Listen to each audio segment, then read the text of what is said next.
figure who should be the mediator, the intellectual, interested and respectful individual, a creative figure that is expected to find ways for preserving, understanding, and exhibiting art. But has the curator been acting rather as a globalizing agent, rather showing the way for peripheral artists to adopt our mainstream ways? Has he been the executioner of globalization rather than a mediator for Western audiences to preserve and understand peripheral art and culture? The title of this session, Curating the Other, the curator as a tourist, points both to the problem and to the tool, but it paraphrases the curator's function to the practice of the uninformed, not specially interested, little-time, highlight seeker we all know as we have all been tourists somewhere. Real tourists, not as curators.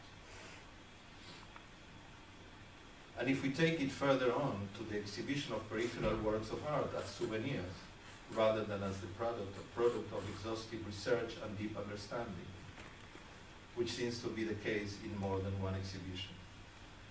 I can quote one of the central players in this global game, Francesco Bonami, who said that recent curatorial practice risked becoming a kind of cultural safari for contemporary souvenirs.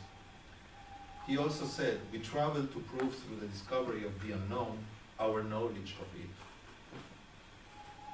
The terminology used by Bonami echoes once again the colonial rather than the truly global. It might be chimerical to try and dislocate the function of the curator from the institutions and the way they work, from the market forces, the structures of the international shows, and the political and financial constraints that I mentioned before.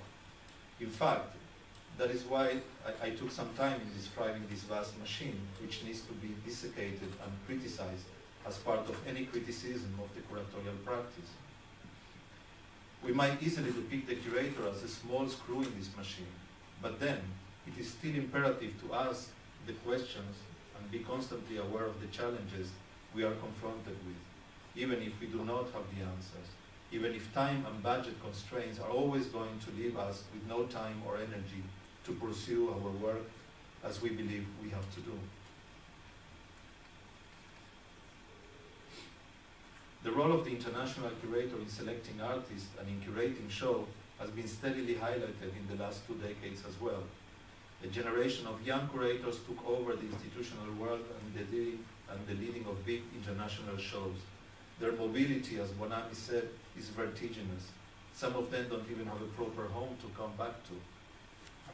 This curator raised to notoriety together with that generation of highly mobile artists I was mentioning before, and together developed a number of ideas that address the shape of these exhibitions and in no little part of contemporary art in general.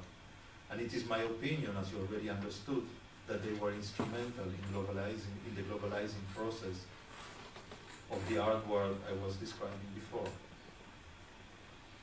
It is with this sense of urgency that I think the curator, when curating an exhibition or selecting peripheral artists for an international exhibition, has to ask questions regarding the authenticity of the art in its own context, its function and value.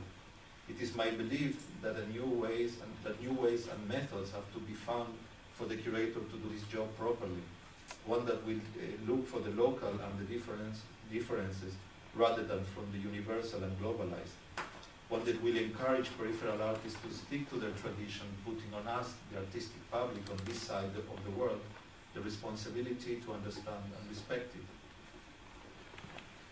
The obvious way to do this would be to work outside of the globalizing system, outside of the market, the big institutions and mega exhibition system.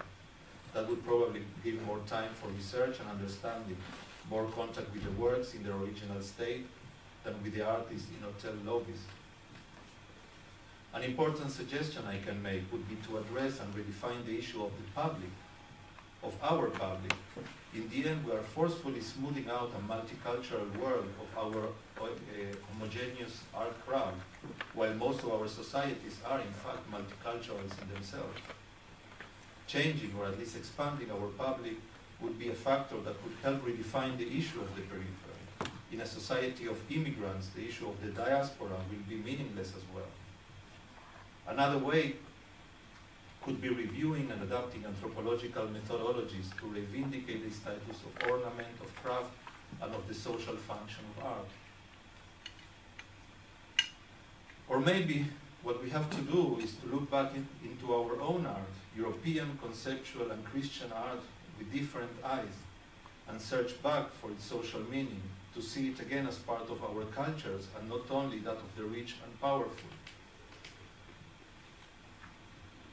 For having written all this, I suddenly think that maybe we have forgotten to see in our own art these values we still can see in the arts from the peripheries, and to see in our art something other than a commodity.